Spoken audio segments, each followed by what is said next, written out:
Superposition, mécanique quantique et perception. L'objectif central de cette discussion tourne autour de la nature de la réalité, en particulier dans le contexte de la mécanique quantique et de la perception. Notre exploration repose sur des idées philosophiques critiques d'Albert Einstein et de Rabindranath Tagore, ainsi que sur l'expérience de pensée du chat de Schrödinger, nous conduisant à des enquêtes philosophiques et scientifiques plus profondes sur l'état de superposition de l'univers et sa relation avec l'observation. Cette analyse étendue explore également comment différents systèmes sensoriels à travers les espèces, y compris la crevette menthe, la mouche domestique, et même des formes de vie extraterrestres hypothétiques, peuvent vivre et effondrer les états quantiques en réalités complètement différentes, selon leur perception unique. Einstein, Tagore et la nature de la réalité. La discussion a commencé avec la rencontre célèbre entre Einstein et Tagore, où Einstein soutenait que la réalité existe indépendamment de l'observation humaine. Einstein croyait en une réalité objective qui existe que nous soyons là pour l'observer ou non. Cette idée contraste fortement avec la mécanique quantique, qui suggère que la réalité existe dans une superposition d'états jusqu'à ce qu'elle soit observée, moment auquel elle s'effondre en une réalité spécifique. Tagore, quant à lui, mettait l'accent sur le fait que la réalité n'existe que dans la mesure où elle est perçue par des êtres conscients. Pour Tagore, sans observateur, il n'y a pas de réalité, elle n'existe que dans l'expérience humaine. Cette tension philosophique, la réalité existe-t-elle indépendamment des observateurs ou dépend-elle de la perception, a été explorée davantage à travers le prisme de la mécanique quantique. En physique quantique, le chat de Schrödinger représente un système qui est dans une superposition, à la fois mort et vivant en même temps, existant dans plusieurs états simultanément. Le système reste dans cette superposition jusqu'à ce qu'un observateur interagisse avec lui, provoquant l'effondrement de la fonction d'onde et le système se stabilisant dans un état défini. Ce principe s'aligne avec la vision de Tagore selon laquelle la réalité est définie seulement lorsqu'elle est perçue. Cependant, si la physique quantique est correcte, la réalité doit exister dans une superposition d'états lorsqu'il n'y a pas d'observation, libre des contraintes de tout observateur. Cela soulève la question essentielle de ce qui arrive à la réalité en l'absence d'observateur, et si, comme le suggérait Einstein, la réalité existe indépendamment de nous. En mécanique quantique, cette réalité est une superposition de possibilités, et ainsi elle existe dans un état de potentialité jusqu'à ce qu'une interaction se produise. Le chat de Schrödinger, le temps et la superposition. Un point clé de l'analyse est l'idée de la superposition, qui affirme qu'un système quantique existe dans tous les états possibles tant qu'il n'est pas observé. L'expérience de pensée bien connue du chat de Schrödinger, où le chat est à la fois vivant et mort jusqu'à ce qu'une observation soit faite, illustre ce concept, montrant que les systèmes quantiques ne sont pas fixés tant qu'ils ne sont pas observés. La superposition des états quantiques remet en question notre perception linéaire du temps. Au lieu d'exister dans une séquence temporelle stricte, passé, présent, futur, le temps au niveau quantique pourrait être non linéaire. Dans ce cadre, les événements pourraient coexister simultanément, passé, présent et futur ne seraient pas distincts, mais pourraient exister en parallèle jusqu'à ce qu'une observation les fasse se rétrécir en une seule ligne du temps. Cette idée étant l'argument selon lequel la réalité est fluide, existant comme des potentialités, et non comme une entité fixe, jusqu'à ce qu'une interaction se produise. Cet argument suggère également que la réalité existe comme indéterminée et non déterminée jusqu'à ce qu'un observateur interagisse avec elle, ce qui effondre la superposition des possibilités en une réalité unique et définie. Cela rejoint la vision de Tagore selon laquelle la réalité est définie par la perception de l'observateur.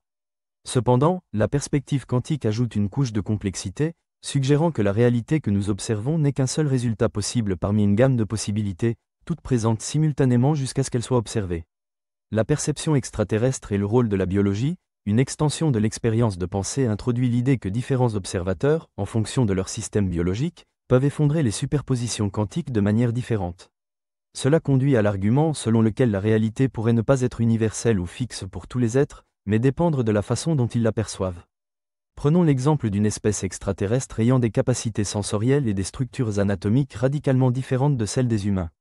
Alors que nous percevons l'univers dans un espace-temps tridimensionnel, cet extraterrestre pourrait avoir la capacité de percevoir des dimensions supérieures, un temps non linéaire ou des formes de réalité complètement différentes. Lorsque cette espèce observerait un système quantique, elle pourrait effondrer la superposition en une réalité bien différente de ce qu'un observateur humain expérimenterait, simplement parce que l'appareil sensoriel de l'extraterrestre interagirait avec le système quantique d'une manière unique. Cette idée propose que la perception biologique façonne la réalité, ce qui signifie que l'expérience humaine de l'univers pourrait différer radicalement de celle d'une espèce extraterrestre ayant un cadre biologique différent. L'effet observateur en mécanique quantique suggère que la nature de la réalité n'est pas statique mais dynamique, façonnée par les capacités perceptuelles de l'observateur. Par conséquent, si une espèce extraterrestre devait observer un événement ou un système quantique, sa biologie façonnerait le résultat de cette observation. La crevette mente, un exemple concret des différences perceptuelles. Pour ancrer cet argument philosophique dans la réalité, nous pouvons regarder des créatures sur Terre, comme la crevette mente, qui possède 16 types de cellules photoréceptrices par rapport aux 3 des humains. La crevette mente peut voir la lumière ultraviolette, la lumière polarisée et un spectre de couleurs plus large que les humains, percevant ainsi une réalité qui nous est invisible. Cette différence de perception offre un parallèle direct à l'idée que les entrées sensorielles de l'observateur façonnent l'effondrement des superpositions quantiques. La capacité de la crevette mente à détecter la lumière polarisée et à voir la lumière UV ouvre la possibilité qu'elle expérimente une version de la réalité fondamentalement différente de ce que les humains peuvent observer. Le même système quantique, par exemple, un photon ou une particule, pourrait s'effondrer en un état lorsqu'il est observé par un humain, mais lorsqu'il est observé par une crevette mente, il pourrait s'effondrer en un autre état en raison de la perception sensorielle radicalement différente de la créature. Cela suggère que la réalité n'est pas un état fixe et objectif, mais dépend de la perception de l'observateur. La mouche domestique, perception temporelle et temps non linéaire. De même, la mouche domestique, qui traite les informations visuelles à 300 images par seconde par rapport à 60 images par seconde pour les humains, offre un exemple de la façon dont la perception du temps pourrait influencer la manière dont la réalité est observée et effondrée. Les mouches vivent le temps de manière non linéaire et à une résolution plus élevée que les humains. Pour une mouche domestique, les événements se déroulent dans une succession rapide, presque comme un film à haute vitesse, tandis que les humains vivent le temps de manière séquentielle et plus lente. Cette différence dans la perception du temps implique que la mouche domestique pourrait effondrer les superpositions quantiques de manière que les humains ne peuvent pas. La superposition d'un événement quantique pourrait se dérouler en réalité parallèle ou superposée pour la mouche, tandis que les humains la vivraient de manière linéaire et séquentielle. Cet exemple soutient l'argument selon lequel la réalité n'est pas universelle, elle dépend des limitations temporelles et sensorielles de l'observateur. Système biologique et l'effondrement de la superposition, cela conduit à l'argument que l'effondrement d'une superposition quantique dépend non seulement de l'acte d'observation mais aussi du système biologique de l'observateur. Les humains ont un système sensoriel limité qui perçoit l'univers d'une manière particulière. Cependant, d'autres espèces, comme la crevette mente, la mouche domestique ou des espèces extraterrestres hypothétiques, peuvent expérimenter la réalité de manière fondamentalement différente, façonnant leurs observations et l'effondrement des superpositions quantiques en conséquence. Cela nous amène à la question plus profonde. La réalité est-elle elle-même un concept fluide, façonné par le cadre biologique et la perception de l'observateur ? La mécanique quantique implique que l'univers existe dans un état de potentialité jusqu'à ce qu'il soit interagi avec, et c'est cette interaction, que ce soit par un humain, une crevette mente, une mouche domestique ou une espèce extraterrestre, qui définit l'effondrement de la réalité. Cette idée suggère que la réalité n'est pas statique, mais existe dans une superposition de multiples possibilités, toutes également valides jusqu'à ce qu'un observateur interagisse avec elle. Le rôle du temps en mécanique quantique est l'état de superposition. Dans la vision quantique, le temps pourrait ne pas exister de la même manière linéaire et déterministe que nous le vivons. Au lieu de cela, le temps pourrait exister comme un continuum simultané, où le passé, le présent et le futur coexistent jusqu'à ce qu'ils soient observés. Cela remet en question notre conception traditionnelle du temps comme linéaire et suggère que toutes les possibilités existent en parallèle jusqu'à ce qu'une observation les fasse se réduire en une seule ligne du temps. Si le temps lui-même est non linéaire, alors l'acte même d'observation pourrait être vu comme interagissant avec un multivers de réalités potentielles, où différents observateurs effondrent différentes possibilités en fonction de leur perception du temps et de l'espace. Cela ouvre la possibilité que la réalité elle-même ne soit pas fixe mais existe dans un état fluide et dynamique, où le temps, l'espace et les dimensions ne sont pas rigides, mais interagissent avec l'observateur de manière plus fluide et flexible. Conclusion, l'idée que la réalité dépend de la perception soulève une question philosophique et scientifique profonde sur la nature de l'existence. À travers le prisme de la mécanique quantique, nous voyons que la réalité existe dans une superposition d'états jusqu'à ce qu'elle soit observée, et que l'observation joue un rôle crucial dans la détermination de la version de la réalité qui est réalisée. Cependant, à mesure que nous explorons davantage cette idée, nous voyons que les systèmes biologiques et sensoriels façonnent la manière dont ces états quantiques sont perçus et effondrés.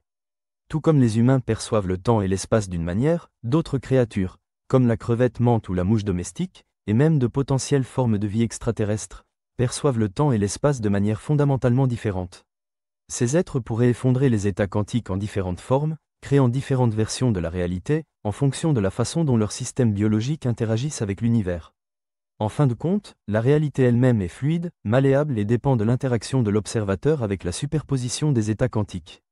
Que ce soit à travers les systèmes biologiques des humains, les capacités sensorielles de la crevette mente, ou le cadre perceptuel d'une espèce extraterrestre, chaque observateur façonne la réalité en effondrant la superposition quantique en une forme définie. Ainsi, l'univers que nous vivons n'est pas fixe ou objectif, mais une potentialité dynamique et changeante façonnée par la perception de l'observateur. Cette réalisation remet en question les bases mêmes de notre compréhension de la réalité, du temps et de l'existence, suggérant que nos perceptions, influencées à la fois par la biologie et l'observation, jouent un rôle essentiel dans la définition de la nature de l'univers. Par sa nature même dans sa superposition d'états, cela suggère que les interactions humaines avec l'univers en 3D définissent notre propre version de l'univers, laissant d'autres versions plausibles ouvertes aux expériences multidimensionnelles d'autres entités. La question inévitable serait maintenant, si l'humanité était capable d'interagir avec l'univers sans provoquer son effondrement dans notre réalité tridimensionnelle, serions-nous capables de naviguer à travers d'autres dimensions ?